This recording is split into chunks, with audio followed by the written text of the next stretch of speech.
11월 6일 수요일, 오늘 10% 이상 급등한 종목과 그 이유에 대해서 알아보겠습니다.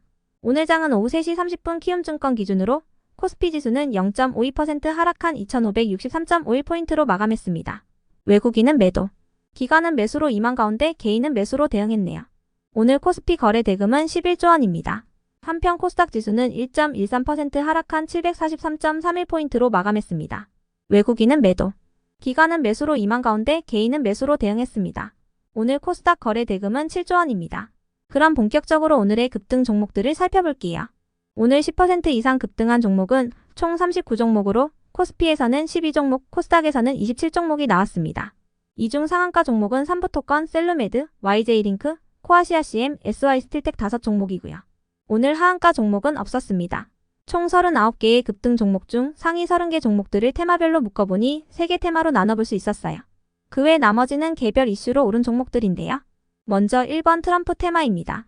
미국에서 대선이 진행되고 있는 가운데 사실상 승패를 좌우할 7개의 경합주 중 3곳에서 트럼프 전 대통령이 우위를 보이고 있다고 전해졌습니다. 이 같은 소식에 트럼프 수혜주로 거론되는 재건과 남북 경협, 그리고 비트코인 관련주들이 상승했으며 방산 관련주 일부도 상승세를 보였는데요. 반면 해리스 수혜주로 거론되는 2차전지 및 신재생에너지, 그리고 대마초 관련주들은 하락세를 보였습니다. 미국의 보수 성향 매체인 폭스뉴스는 한국 시간으로 오후 4시가 조금 안 된 시각에 트럼프 전 대통령이 제47대 미국 대통령으로 당선됐다고 조기에 확정했는데요. 선거 전문 사이트인 DC전데스크 HQ를 인용하여 트럼프 전 대통령이 당선에 필요한 선거인단 270명을 정확히 확보했다고 전했어요. 트럼프 전 대통령은 자신의 자택에서 제47대 대통령으로 당선되어 영광이라고 밝혔습니다. 다음은 이번 자율주행 테슬라 테마입니다.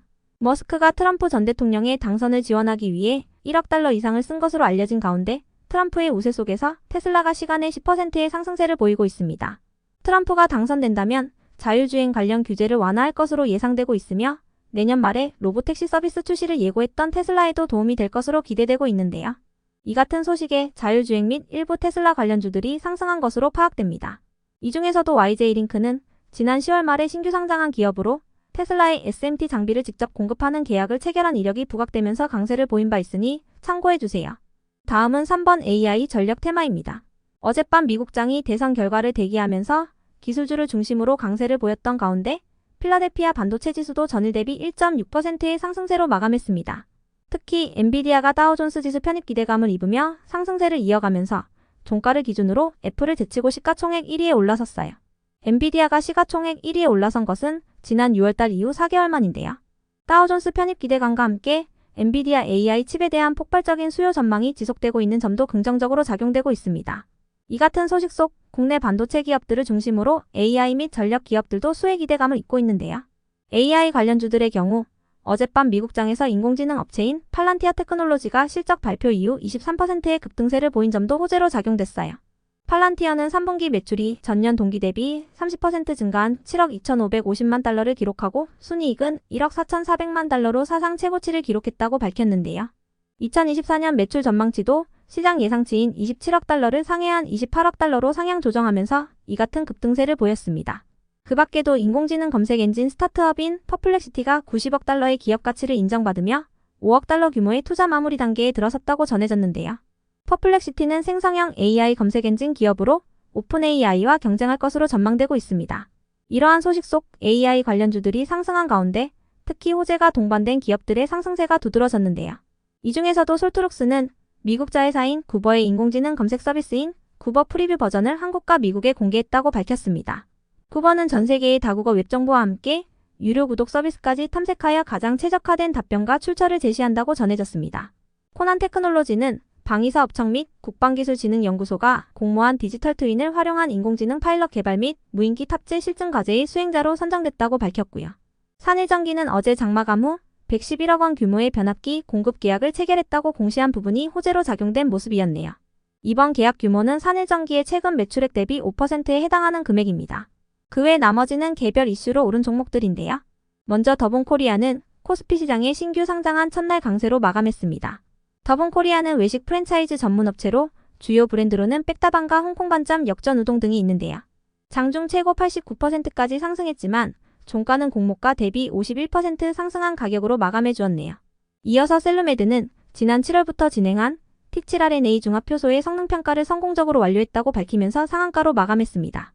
이번 성능평가는 바이오 의약품 원부자재 상용화 정부 지원 사업의 일환이라고 알려졌는데요. 앞으로 본격적인 사업화 전략을 펼칠 것이라고 밝혔습니다. 한편 코아시아-CM의 상한가 이유는 파악되지 않았습니다. 다음으로 셀리드는 장중 코로나 예방 백신에 대한 임상시험 결과를 공시하면서 상승했습니다. 임상 이상 시험의 면역 원성 분석 결과 임상시험 대상자들의 면역 반응이 유도되었음을 확인했으며 세포성 면역 반응도 활성화되는 등 다각적인 면역 반응을 유도하는 것으로 나타났다고 밝혔는데요.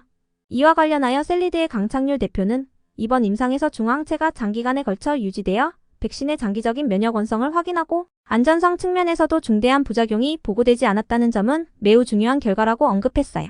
글로벌 임상 3상 시험도 조속히 투여를 마무리하고 안전하고 효과적인 변이 대응 코로나 백신을 개발하도록 최선을 다하겠다고 밝혔습니다.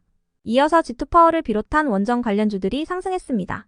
어제 대통령실이 원자력 발전소의 계속운전 허가 단위를 현행 10년에서 20년으로 늘리는 방안을 검토하겠다고 밝힌 가운데 미국 에너지부가 한국과 미국이 원자력 수출 및 협력 원칙에 대한 업무 협약에 가서명했다고 발표하면서 원전 관련주들이 상승세를 보였는데요. 양국 정부가 원전 수출에 손을 잡으면서 체코 원전 등을 둘러싼 미국 웨스팅하우스와 한수원 간의 분쟁 해결에도 청신호가 켜졌다는 얘기가 나오고 있습니다. 이와 더불어 트럼프 전 대통령의 우세 소식도 원전 관련주들에게는 호재로 작용된 모습이었는데요. 어젯밤 엔비디아가 상승세로 마감하면서 전력 관련주들이 상승한 부분도 체크해주세요. 그 중에서도 원전 및 전력 관련주인 G2파워는 장중 중전기기와 재생에너지, 2차전지 및 에너지 저장장치 등의 미국 시장 사업 진출과 외국 자본 투자 유치를 위한 안건을 토대로 주주총회를 연다는 공시가 있었는데요. 이 같은 공시에 미국 진출 기대감이 지속되며 강세로 마감했습니다. 다음으로 큐라클은 11월 4일부터 6일까지 스웨덴에서 열리는 바이오 유럽 컨퍼런스에 참가하여 글로벌 파트너링 미팅을 갖는다는 소식이 지속 호재로 작용되는 모습인데요. 큐라클은 항체 치료제 공동 연구개발 파트너인 맵틱스 연구진과 함께 참석하며 양사는 지난 7월 달에 공동 연구개발 계약을 체결하고 난치성 혈관 질환에 대한 항체 치료제 파이프라인 8개를 함께 개발해오고 있는 것으로 알려졌습니다. 그 밖에도 금리 인하 및 생물보안법으로 인한 수혜 기대감이 지속되면서 오늘 주요 제약 바이오 기업들이 상승세를 보였으니 참고해주세요. 이어서 하이드로리튬은 리튬 플러스의 수산화 리튬 공장과 생산 설비 인수를 완료하고 생산과 판매를 본격화한다고 밝히면서 어제 상한가로 마감했던 종목인데요. 어제 장마감 후에는 운영자금 확보를 위해 대표이사를 대상으로 한 40억 원 규모의 유상증자 소식도 공시하면서 강세를 이어갔습니다. 다음으로 아난티는 주주보호 및 기업 이미지 제고 목적으로 100억 원 규모의 자사주 취득을 결정했다고 밝히면서 상승했습니다. 취득 예상 기간은 내년 2월 6일까지입니다. 끝으로 마이크로디지털은 인도의 대형기업 2곳과 일회용 바이오 리액터 셀빗 공급 협상을 진행 중이라는 단독 기사가 전해지면서 상승했습니다. 해당 기업은 인도의 삼성이라고 불리는 기업과 인도 최대의 바이오 기업이라고 전해졌는데요. 이와 관련하여 마이크로디지털의 김경남 대표는 인도의 릴라이언스라는 기업에 셀빗 데모 장비를 공급하기로 했고 본계약도 체결할 예정이라고 밝혔습니다. 이와 더불어 의약품 위탁 생산 바이오시밀러 사업을 하고 있는 바이오콘과도 프로젝트를 진행 중이라고 밝혔습니다. 그럼 오늘의 거래량과 거래대금 상위 종목들을 시장별로 살펴보고 마칠게요.